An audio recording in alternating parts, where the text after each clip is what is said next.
Mr. Allen? I'm like, no. What's your name? I go, my name is blah, blah, blah, blah. Whatever I use. And he's like, you have ID? Yeah. He's like, oh, got it.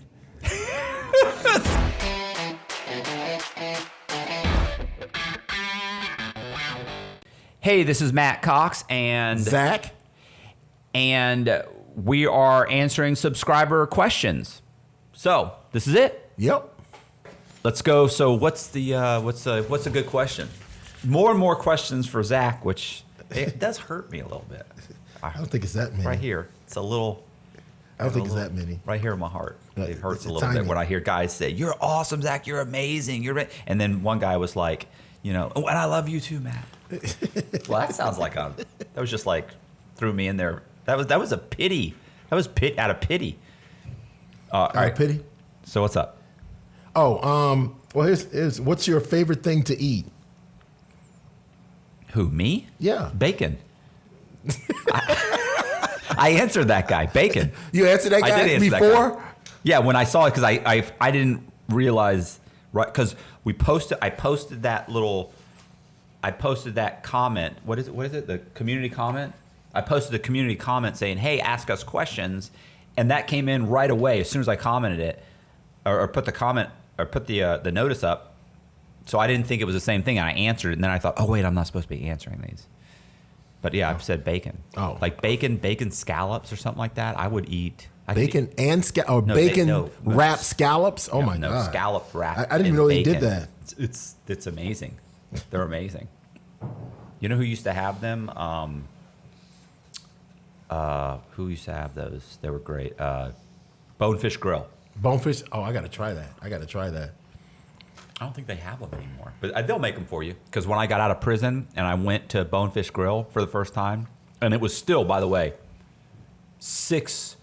when I got out of custody, it was 6 months later before I actually went to a restaurant. And I didn't even pay for it. Somebody else paid for the meal. They were like, what do you want? And I said, you guys used to have this, but it's not on the menu. And the woman said, we'll make them for you. They made them. They were awesome. They were amazing. What's another question? And we got a ton of questions. Like I posted that late last night, and by this morning we had like 40 questions. This is ridiculous. I know. All right, so did you ever consider trying to have? Oh, I didn't name my favorite. My favorite thing to eat is I would say cereal, specifically Frosted Rice Krispies. Did you ever watch Friends? Yes. They were like asked Joey one time, "What's your favorite thing to eat?" And he goes, "Sandwiches." They were like, yeah, "What kind of sandwiches?" Sandwiches. Any kind. Just sandwiches. That's right. Sandwiches. That's what you say. Cereal. Yeah. Cocoa Puffs or brand Raisin Bran. It's a huge difference. Raisin Puffs. But all right, so let's go. All right. Did you ever consider trying to have your fingerprints altered while on the run? It's funny you say that because I don't know how much I looked into it, but somebody, the problem with your fingerprints is that they grow, obviously they grow out. So yes. The only thing you can really do to alter them is extreme scarring. Like you can put acid on them, and you can actually constantly put acid on your fingerprints and wear them down. And there's some kind of sulfuric acid or some kind of acid where you could do that all the time. But I mean, in the end, it's going to come back. Yeah, look, if they got you, yeah, they're going to wait eventually. And even at some point, if they grab you and they think they know who you are, I mean, at some point. Well, fingerprints are generally for murder or violent crimes. They don't do fingerprints mostly for like fraud. They don't go, hey, see if you can get the fingerprints off that check. You'd be like, a lot of people have touched that check. So here's the thing. I know what you're saying. I had a scam that I ran one time in Orlando. Guy gets this was actually this chick, Allison, one of my co-defendants. We actually had a scam, and so we ran a scam, and it got caught halfway through. You'd have to. I don't want to go into the whole thing, but basically halfway through, they recognize they think that it's not her on her license. It is her, but right. They for some reason because she changed her hair, they think it's not her. Right. So it sparked this huge investigation. They didn't give her the check. Well, that investigation ended up spilling over to another scam I was running in Orlando. and you'd have to read like the book and everything. So I had 2 different scams. And so the FDLE came in first because it was multiple, because the Florida Department of Law Enforcement is FDLE. So they came in because it was all within Florida, but it was multiple counties.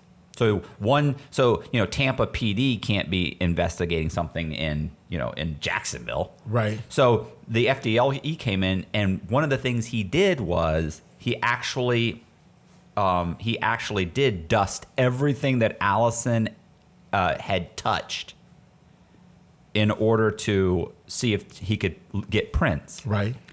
And I didn't know that at the time. I ordered the Freedom of Information Act when I was in prison, like 5 years later, and read it. And when I read it, he actually had a whole thing where he had ordered the stuff and he got it back, and the crime lab came back and said that there were no prints found. And now every time I sent somebody in, like with Allison, I sent her and we put super glue on her fingers. We just did like the tips of the first few tips of her fingers and the side of her hand. So I was like, look, you can put your hand down and you can sign something, but right. Because we basically had her hands. I don't know that I did every digit. I did the tips of every finger, thumb, and the base of her, anything we thought was going to touch. Right. Because she was a mortgage broker, and so she's in the system. Like she's got fingerprints are out there. Right. So, but I think one of the things that guy might be thinking too is like, Matt, if you got grabbed, if they were looking for me and they grabbed me as somebody else and I have a real ID, they think I'm Michael Eckert. So they're putting me in as Michael Eckert. They may fingerprint me and find out that you're not Michael. Find out Eckert. I'm not Michael Eckert. He's saying, what about altering them? But the truth is, you can tell that they're altered. Like if you alter them, typically it's only temporary, and if you scar them so that there are scars, there's like these little, I forget what they call them, the little round base points that they actually kind of pinpoint. You'd actually have to scar over it'd be difficult. Yeah. I wouldn't think it's worth it. For the crimes, I just don't know how often they would do that. But it's interesting they did that and found no prints. They found no prints because there were. I mean, I told you she had super glue over everything. That was Allison. All of her everything. They didn't find anything on her because we'd put super glue on all her hands before she walked in. Listen, bro, I was trying to think of everything. Right. Was it super glue or Elmer's school glue? No, I used super glue. It could have been Elmer's glue. Would have been great. Yeah, because that makes like a little film and they don't really see it. What super glue? You don't either. Oh, okay. She put super glue. It was a clear gloss, the super glue, that not like the runny one, and we did it. And the worst thing was for the next 3 days, you're picking off super glue from your fingers. It's hard to. I don't know if you've ever had super glue on your hands. If you put super glue on your fingers and you try and pick up anything, it's super difficult. You're sliding your stuff over and having to pick it up on the. It's got to look tip odd. of the disc. Make sense? Let me see. I remember Travis went in one time. We had put he had super glue on some fingers, and we had wrapped up, like 2 of his fingers were wrapped up, and then we put Band-Aids on a couple of his fingers. Like we were really like trying. So, and he was like, "Yeah, I fell. I don't know. I was riding my bike and I went over the thing and I hit the ground and he had a whole story behind why his hands were like because he had gone in a couple times with super glue and didn't want to use it anymore. He was like, "Yeah, I'm sick of this. Like I'll do 3 fingers and the rest of them we're going to put Band-Aids over because I'm picking super glue off for 4 days." All right. So my opinion of that is that cause. Like they would have to need ballistics immediately. Like what happened? Like ballistics is for you mean forensics? Forensics. Ballistics is for bullets. Bullets. Yeah. I've never. All right. Sorry. They would need forensics immediately because how many people touch that? Yes, because if a desk in the daytime, if I sit here and I left and they ran the fingerprints, I'm sure there'd be multiple people's prints here. Especially in a title company, because that's all your title company or inside of a bank is the only place you're going to be constantly touching things. So how many people are on a loan application? God knows how many people go through a loan application. Like you touch it, the customer touches it, the loan officer touches it, the processor touches it, the underwriter touches it, the whoever's putting together the file touch. Like there's just who knows how many underwriters touch it actually. And it gets touched over and over and over and over again. Right. But I hear you. Yeah. But no, that I never. I did think about it. I just didn't think it was worth it.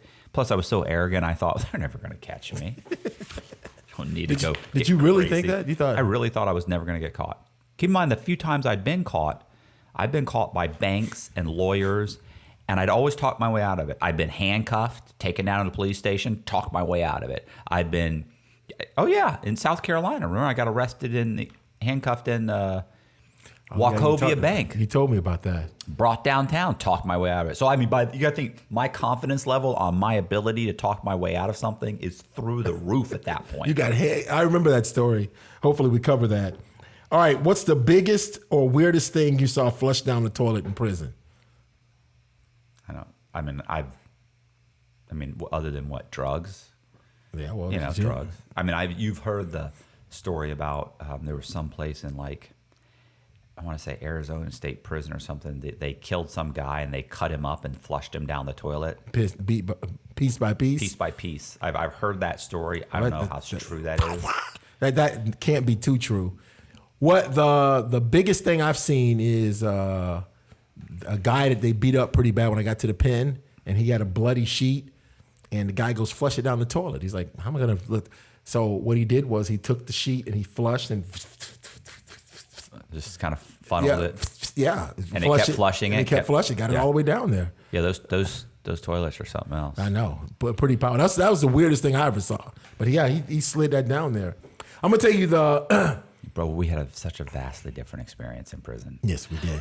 Yes, we did. But the worst thing I saw flushed down the toilet was my MP3 and my headphones. By accident? By accident. I had it clipped to my shirt, right? And listening to it at nighttime, and they give us the little tiny MP3 that you can clip on to certain items. So I had this clipped to the collar of my shirt, and I used the bathroom in the middle of the night. And I have to lean over because there's a button you push to flush the toilet. So I lean over to press the button. And when I lean over to press the button, my MP3 falls off. Blip. It's like, blip. And it goes down and it pulls the headphones right out of my ear. Because when I look, I'm like, and then bloop, headphone and MP3 down the toilet. It's like a scene from a movie or something. I was sick. I moaned so loud, my cellie woke up. Like, what happened? I'm like, I just flushed my MP3. How much easier was your time with the MP3 player? Oh my goodness. That knocked 20% of my sentence off. Yes. Having an MP3 player. Oh, going into the zone and disappearing from it. And I'm listening to music, bro. It was almost like when you went to commissary and would get a little pint of ice cream. Yes. There was a little taste of freedom. It was 5 or 10 minutes. That ruined, yes, eating it was a little taste of freedom, but the fact that you had to eat it right then and there, you couldn't eat it at a time that you want to, because unless you want to eat it melted. Yeah, going to the store at 7:00 in the morning and having to eat ice cream, that ruined pretty much a good day. Yeah. All right, so this guy says, I would be interested in hearing about politics of pardoning and deal, why some people get pardoned and some don't, politicians using crime criminals as face for pushing legislation, state and federally, and how do a lot of Wall Street guys get light sentences and other financial criminals get longer sentences at federal level? My God, that's a hell of a question. Yes. That's an hour and a half, 2-hour podcast right there with two people that know what they're talking about. Well, the answer to that really is money. All that is money. I agree. And prior record, the Wall Street guys have no prior conviction, so they get bonds and they get money.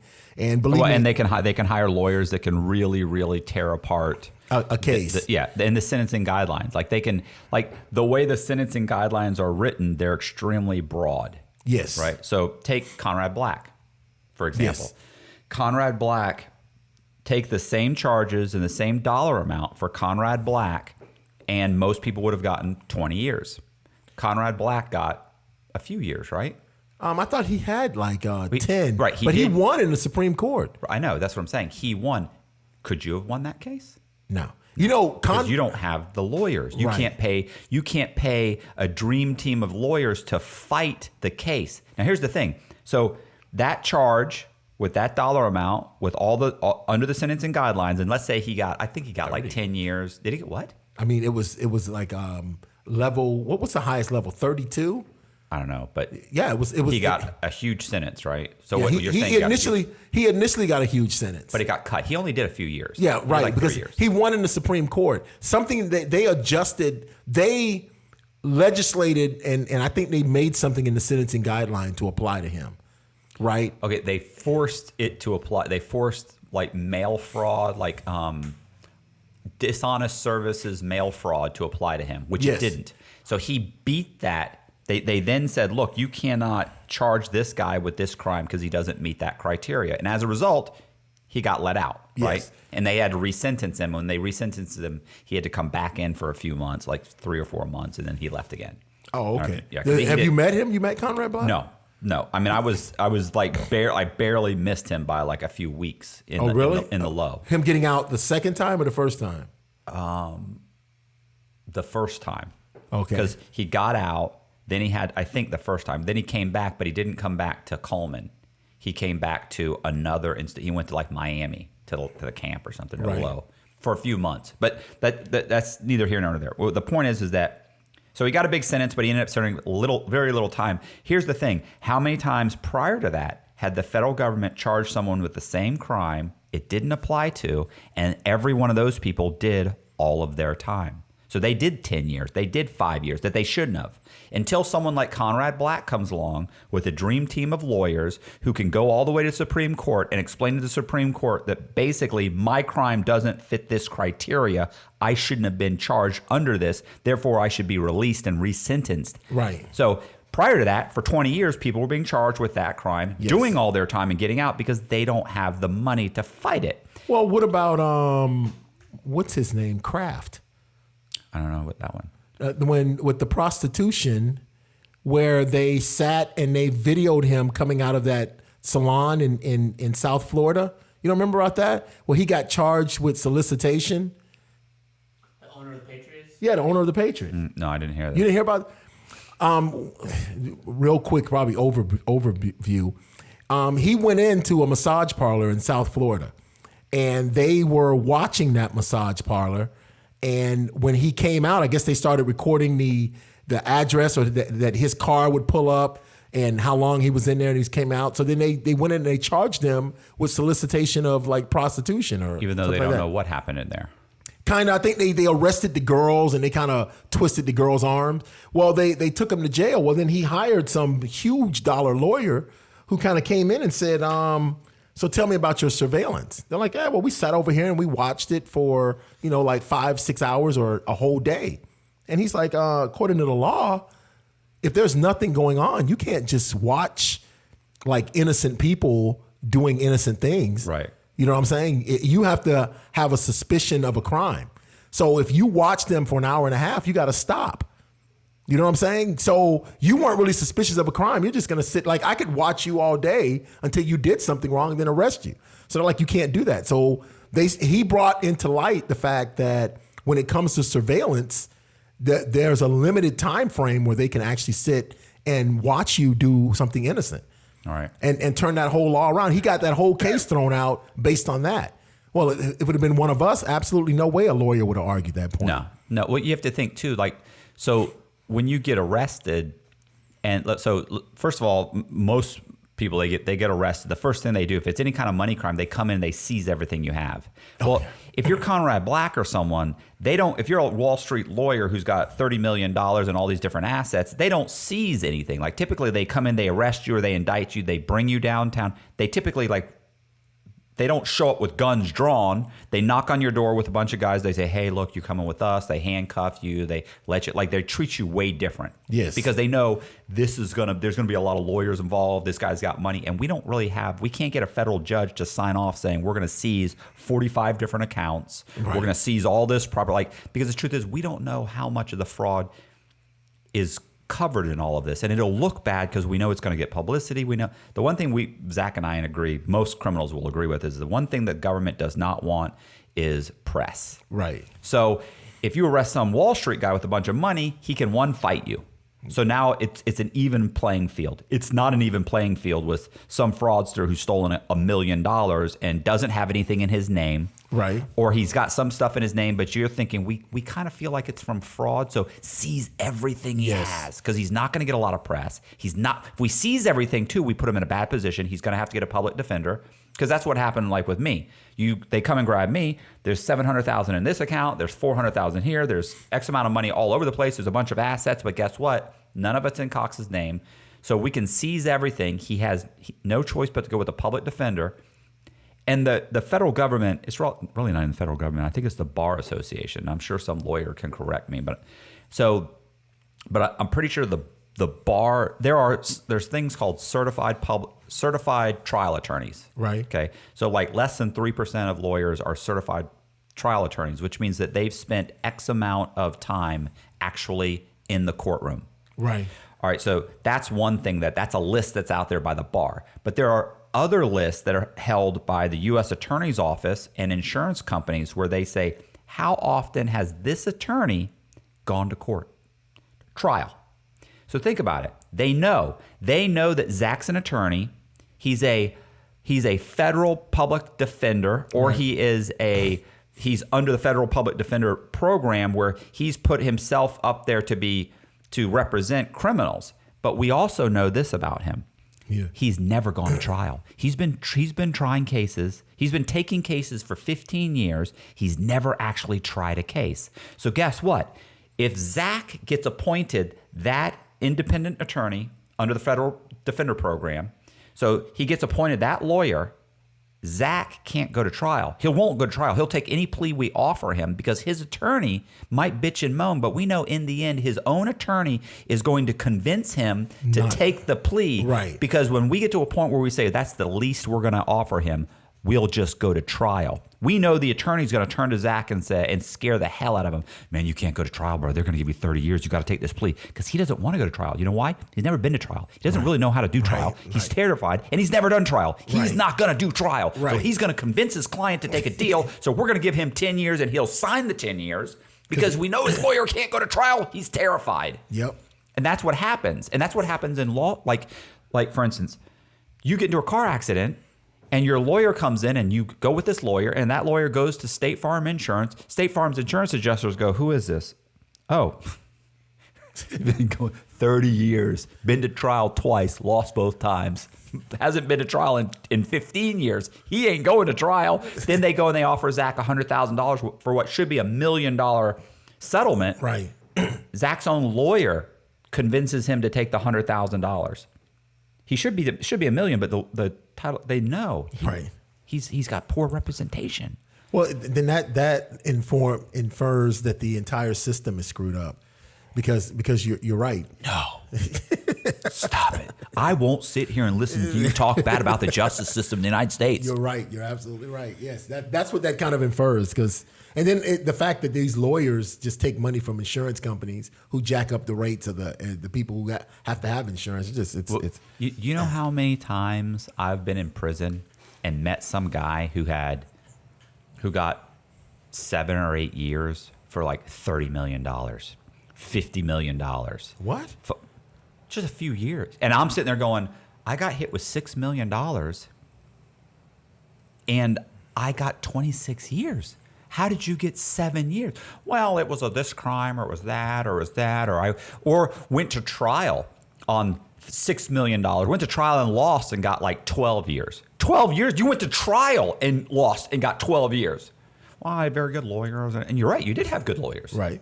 Because I had a public defender who, she did what she could. I mean, look, in my case, it's hard to... In my case, there wasn't a lot of wiggle room because I was so overwhelmingly guilty. Right. But the other thing is the way they hit you up for like your dollar amount. Like my dollar amount is so ridiculous. Like I know a lot of guys that plead guilty to dollar amounts that they truly feel like I pled guilty to $15 million or $10 million, but I never saw $10 million. And then, there's all these things that offset it. And even though the U.S. Attorney Office knows, they always try and hit you for the full amount, which is just such a scumbag thing. So if you borrow $500,000, right, and on an asset that's worth $400,000, so if the bank's never going to lose more than $100,000. They have a house worth $400,000. They lent $500,000. Right. There's only $100,000 in potential loss. Right. That house offsets the $500,000. So the government will come in and say, we're going to hit you for, or we're charging you for $500,000. Isn't that intended loss? It is, but you understand, like in my case, they first came out of the gate saying they were going to hit me over $25 million. You know damn well I didn't take $25 million. So it's up to your attorney to argue that down. But think about it. That U.S. attorney would have been perfectly happy to give some guy 30 years that he knows he maybe made $500,000. Yeah, but we've got numbers that say $25 million, so we're going to charge you with $25 million, and your lawyer can argue it down. What if my lawyer says, yeah, that's the way it is. That's just how it is. They hit you. It's $25 million. You're going to have to take the 30 years. Okay. So you plead guilty to 25 years or to 30 years. Think about that. Right. That's totally up to your lawyer because you're just some guy who commits fraud. You don't know that you could only really be charged for $1 million. True. Well, I mean, you say all that, and my loss amount was $130,000, and I got 198 months. Your arrest record is outrageous. Yes. It's off the chart. Yes. You've never. You have like a learning disability when it comes to crime because like you can't seem to understand you have to stop this. You keep getting arrested and arrested and arrested, and all you're thinking is, well, these are learning experiences. No, these are chances. Unbelievable. Good point. But we'll talk about that in the next video. We've got another video. We're going to talk about arrests and how they went and how it happens and how you're treated and the process. So go ahead. Sorry. All right. It says, ultimately, what gets people caught? Greed or complacency?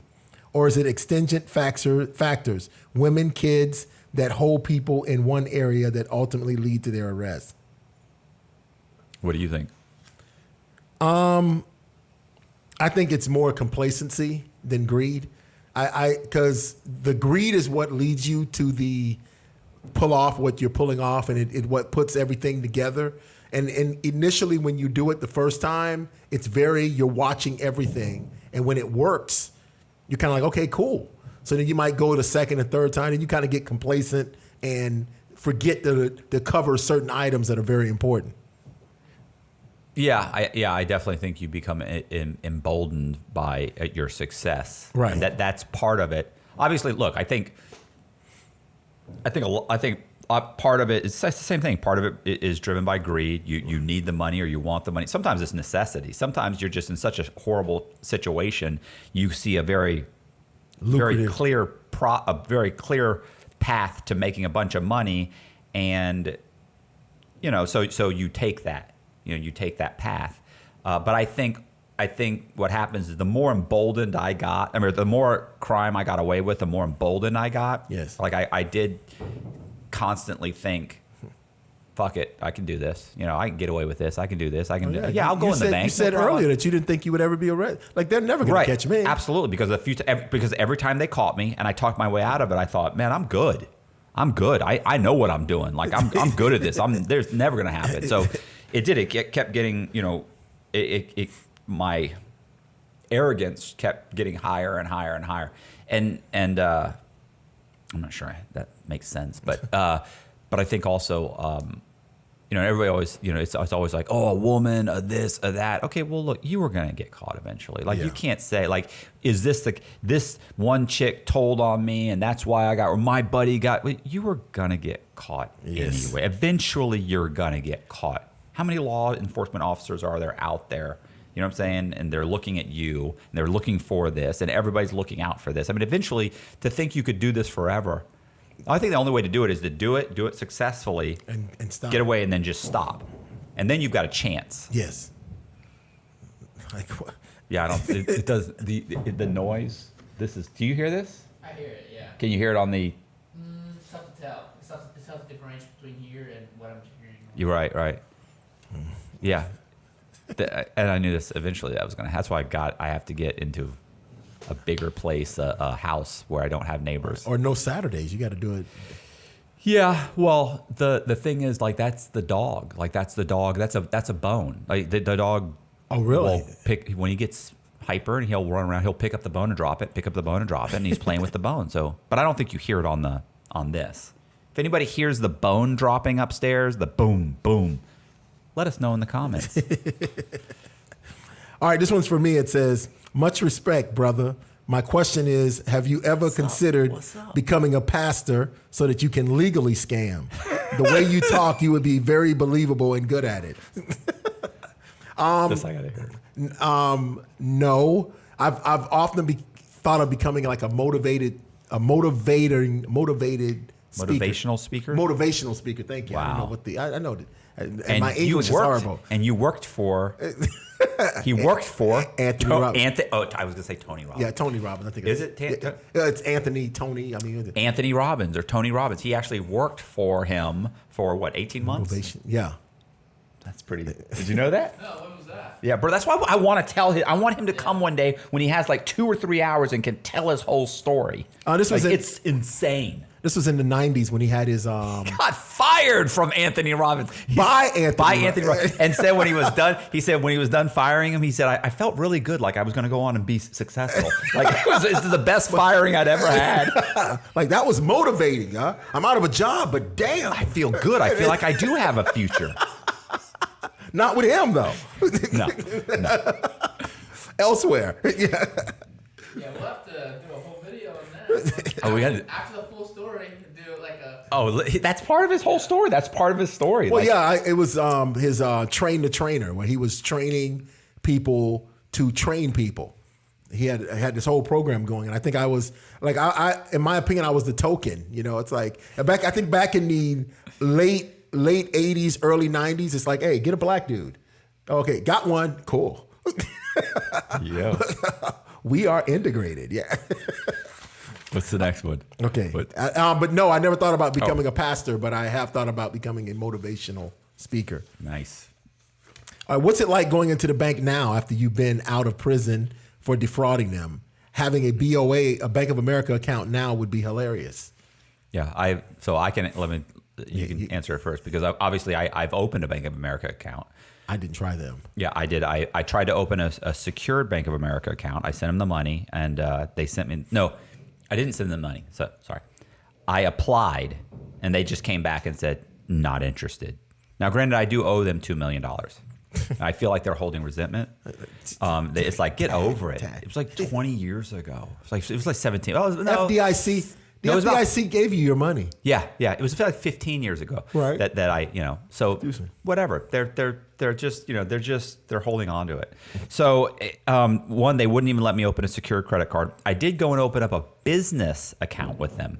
So I opened up a business account, and they shut it down like 2 weeks later. Right. I don't know what happened. They ran me through the system, everything. They were like, yeah, no problem. And I'd already been denied for the secured credit card, and I thought, okay. So, and I knew other guys that got denied for secure credit cards with Bank of America. So I thought maybe they're just a little bit stricter. Anyway, I opened up a business account. 2 weeks later, they mailed it back. They just said they closed it for no reason. But the first time I went into the bank, I was in a halfway house. Right. So I went into Wells Fargo and I opened a bank account. Wells Fargo had an agreement with the halfway house to allow people at the halfway house to open up accounts. So that was the account I got opened. Right. But when I walked in there, I just remember thinking, I walked in there like, oh, where are you staying? I was like, staying at the halfway house. They were like, oh, okay. Very polite, very professional. But I kept feeling like they're going to close the account. They're not going to give me an account. Right. But they did. They gave me an account. I was like, and everything went through okay? She was like, yeah, everything was fine. Yeah, I was like, okay. So I've had that account. And that account's been great. Wells Fargo is a good bank. I'm TD Ameritrade, and I didn't start with them. I started with Chase, and Chase. I don't think it's gonna be too bad on here, but that's insane. It is. Chase closed my account afterwards, but why? They didn't. They don't tell you. They just say we're closing your account. Yeah, and a month later we'll send you your money. But apparently Chase must have some connection with NetSpend, because when I got out, I didn't get a bank account. I just went ahead and got a prepaid card with the Western Union NetSpend card, and I was using that. And then my brother said, "Why don't you just get a real bank account?" So I went online and applied for Chase, and they granted it and opened it and everything. So then they closed it. So I didn't know what had happened. I figured I was in NCIC. So then I went to another bank, TD Bank, and I've been there ever since. I love it. So no problems. Secure cards and all, It's funny. I feel the same way about every time I've gotten on a plane. Well, not every time. The first time I went to fly, I just remember thinking they're never going to let me on the plane. Like, I have passport fraud. I had a red notice on Interpol. Right. Like I was on like a no-fly list. Like there was all these things that they were looking for Matthew Cox. Now, granted, it was 15 years ago, but I was thinking there's just no way. They're going to run my name. I'm not getting on. But I've never had a problem. Oh, wow. We'll really know when I have to fly when I go to Europe. I'm going to Europe in a couple of weeks. So when I go to Europe, they'll be run through the system. Yes. Like then I'm going to know. Especially coming back. Into the U.S.? Yes. Yeah, like leaving, you're right. Leaving might not be an issue. Coming in might be. I don't know. We'll see. I mean, I almost want to get pulled aside and questioned. I want to be able to go, but I'd almost be comical. Like, what a great story that would be. Mr. Cox, we'd like to talk to you over here. Oh, well, Awesome. What's up? No, I can tell you from experience of the couple of people who I know that came back in the country and got picked up. Like, so when you walk out of the terminal, it'll be two people, and they'll be like, "Mr. Cox, can you follow us, please?" Oh, you're not going to go through. You're not going to go. It's not going to be at passport control. Yeah, no. You're gonna come off the plane, and they're gonna be like, "Excuse me, Mr. Cox." You're like, "Yeah." I'm gonna be like, no. I'm going to be like, who? Mr. Cox, can you follow us, please? I'm so sorry. You must have me confused. Okay. Then I'll pull out my another fake ID. My name's Johnson. That's part of my arrest in the feds. Oh, I know. They asked me. I go, "No, my name is such and such." They're like, "Oh." Now we've got you for identity theft too. That was an extra 2. Did you just gave me a fake ID? That was an extra 2 years. Aggravated identity theft. Nice. I'll be keeping that. That's exactly what he did. It's like, I go, Mr. Allen. I'm like, no. What's your name? I go, my name is blah, blah, blah, blah. Whatever I use. And he's like, you have ID? Yeah. He's like, oh, got it. 2 extra years. Yeah, let's go. Good try, buddy. All right. Did you ever fight a guard or see a guard fought? Interesting story of someone attacking a guard. Okay, first of all, anybody watching this, it's embarrassing that someone would even ask this, right? Like, dude, either one of us are going to fight a guard. Yeah, I'm not fighting a guard. That you don't win fighting a guard. No. Even if you got the best of them, which I'm not getting the best of anybody. Right. So if I got the best of them, I mean, you're gonna get the piss beat out of you when they grab you and catch. People when they think, come in. Oh no, they don't do that. The hell they don't. They'll beat your ass like you can't believe, and then they'll keep you into the shoe until you heal, and then they'll let you see the doctor. See, we told you nothing was wrong with them. That was 2 months ago. I'm all better now. Yes, but have you seen a guard get beat up or attacked? Yeah, I've seen a bunch of guards get into fights. At the low? I saw. I didn't see this. There was actually one time a punk. The guard tried to grab the punk. The punk yanked away. "Don't you touch me!" and ran Really? into the bathroom, and went into the toilet stall, and closed the door. Well, the guard caught up and realized, okay, he's in there. Goes in and kicks open the door, and the punk attacked him. He fell on the ground, and he was beating on him. The punk is screaming while he's fighting with the guard. The guard is screaming, like, "Help! Help! Help!" I mean, it was a whole thing. Like, it was hilarious, bro. The guard had a black eye. Like, he came back like 2 days later. He came back. We never saw the punk again. So I saw that. Heard that. I've seen guards beat up inmates and they fight back. It's just not a great fight with a guard. I think that's pretty much it. Well, I've seen a couple of guard fights like you have. Probably my favorite one was a guy. It was an old man about 65 or something. and the guard was saying, "Hey," like he came back in from. We were coming back in from chow, from eating, and the guards at the door said, "Hey, let me pat you down." And he's like, "No," and he starts walking faster because, like, when you're coming up the walkway, you make a right to go into your unit. So he's coming up the walkway, and the guard, as he's turning to go in, the guard's like, "Hey, let me pat you down." So the guy, like, he has to hear him. He goes, "Hey," he calls him by name and everything. He says, "Hey, Smith, let me check you." And he kept walking. He started walking faster. So I'm like about 4 steps behind him. So I'm watching and hearing this, and then I see the guard going after him. So the guy's moving real fast to his cell. So he gets to his cell, and the guard goes in, and the next thing you see is the door explode open, and these two are like fighting. A 65-year-old man. So they're swinging like the 65-year-old man swinging. So he gets to the 65-year-old man. It sounded like that. Wow. Yeah, as soon as this is over, I'm going to make a call. He got the 65-year-old man in a headlock, right? Somehow the 65-year-old man gets out of the headlock and gets the guard in a headlock. It's like they exchanged wrestling positions. Like the whole unit is like awestruck as this is going on. It's about 15 minutes of them fighting, rolling up, swinging, headlock. I mean, the guard didn't hit the button? You know, No. all of them, so what most people don't realize. Matter of fact, eventually the guy got the old man in handcuffs. Like after like 15 minutes, you're watching this like, it's going on it's like about a 20-minute fight. 20 minutes before the guard next door, because it's 2 guards, it's 2 units. So he goes in after the guy. It's 20 minutes before the guard next door comes in to help him. But he's got him in handcuffs. See, so what happens is all the guards they all have a radio. On the radio, there's like a red button. Yes. And they can panic hit button. the panic button. They can, if they hit the panic We call button, them the deuces. Yeah, the deuces. They hit the deuces. So if they hit the deuces, all the guards come running on that. They converge on that location. You could always tell because, I mean, immediately they start screaming over the PA system, you know, lockdown, you know. Right. So, and then all the guards start running to that one guard's location. I mean, and listen, some of the guards are there in 20 seconds. 30 seconds. Yeah, exactly. Ready for action. Right. There was a female guard that used to run to all. When I was in the penitentiary, there was a white female lady. We used to think she was crazy. She would not only, if there was a fight, she'd run in and she'd tackle dudes. Like if you and I are fighting, we're standing up, she'd actually tackle me. Like she had some kind of aggression where I guess she loved that type of physical play. And so she was on it. Right. Like, hey, I get to get all this out, all this aggression out. Leave there like, sex me. All right, it's hard. So yes, I've seen many guards in action and fighting. What's another one? Okay, another one.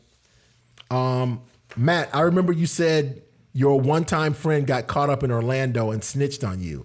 Just curious if you ever had any adventures back in the day in Central Florida, like Orlando, Seminole County, Volusia County. Yeah, blah blah blah blah blah blah blah. He names or all these any different people counties that you're associated with that were from out there that had anything significant to your hustle back in the day. I probably shouldn't have circled that one. Yeah, I know that seems. I mean, I know that. I mean, obviously, I've committed fraud in like Hillsborough, Pinellas. Did you go to Polk County? What county is Orlando? Because I was in Orange County. I was in Orlando. It's Orange and it's one more. Done stuff in Jacksonville and where's Tallahassee? Tallahassee is Seminole. Is it Seminole? Marion County? Is that not? I don't know. Marion is Orlando. Jackson, Tallahassee is it's not Bay County.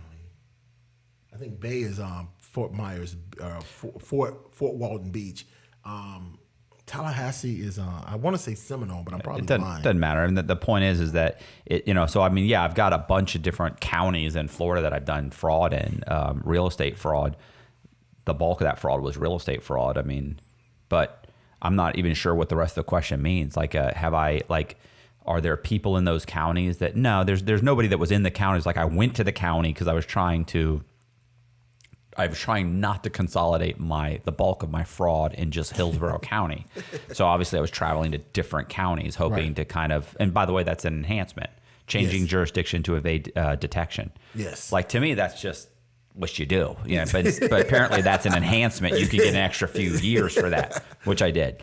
So so that was that's why initially my entire charge or my case started with the FDLE, because there were so many different counties involved. Right. That they had to put together a task force to investigate. And once they had investigated the task force and they had all the information, they were like, okay, well, he's borrowing money from banks all over the country in these different counties, in different, it's too complicated of a case for the local police to look into. So that's when they handed it over to the FBI.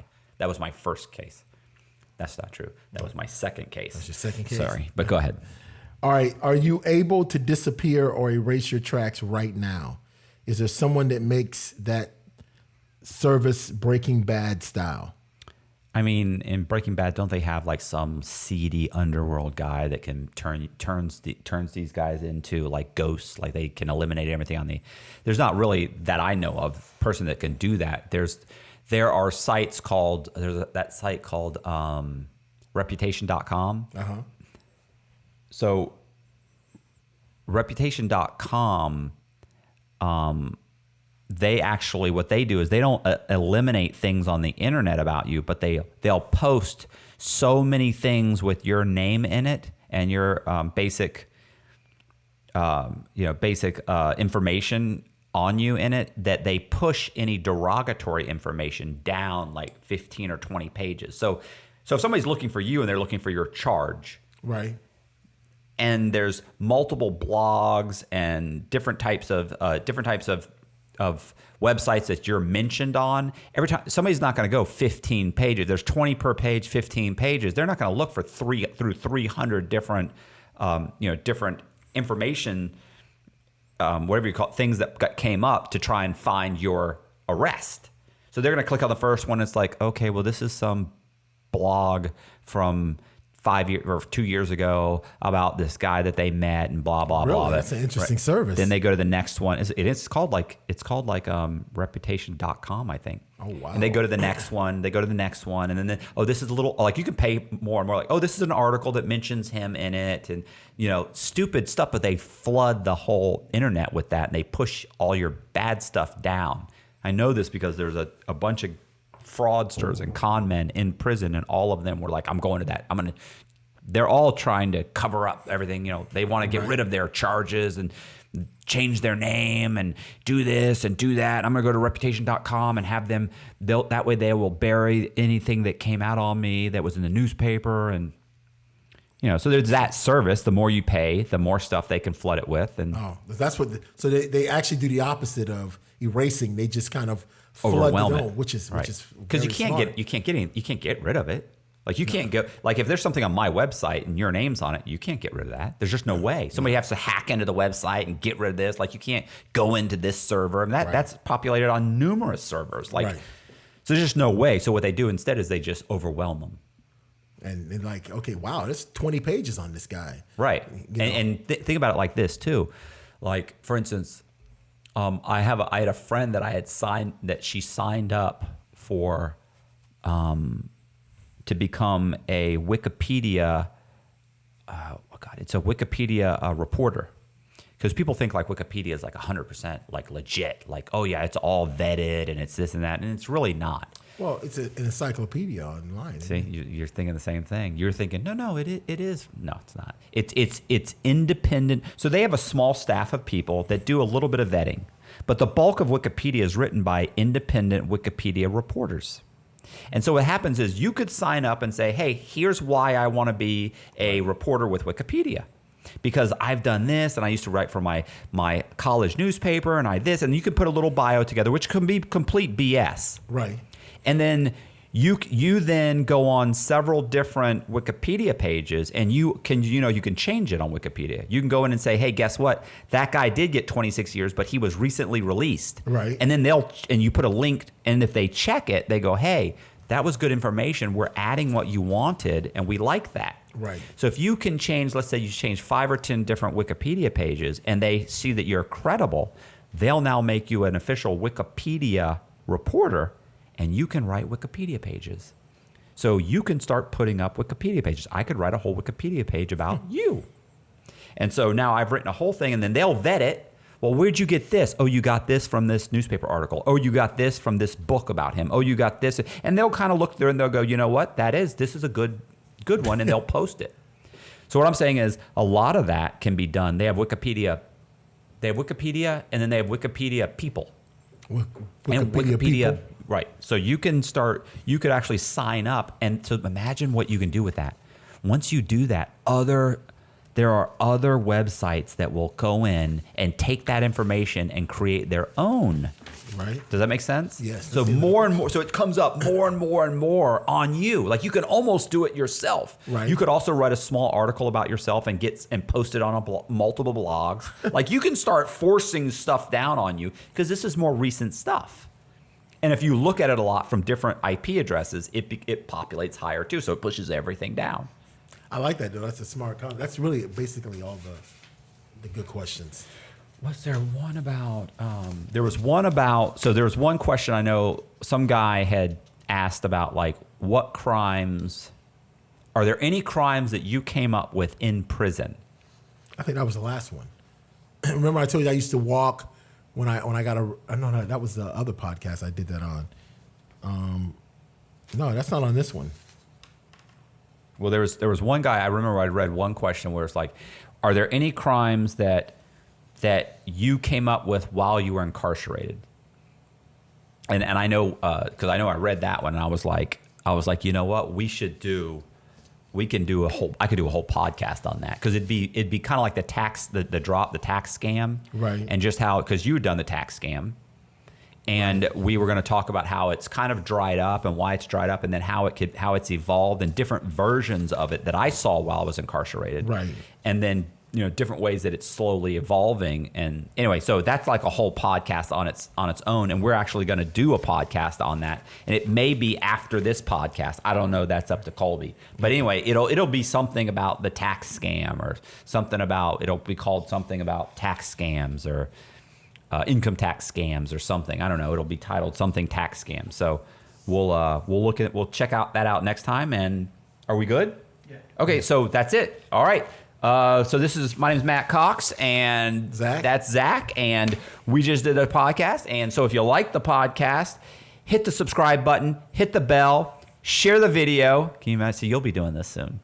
Share the video, send it to a bunch of your friends, buy a book, buy a t-shirt. You know what's going on, man. All right. See ya.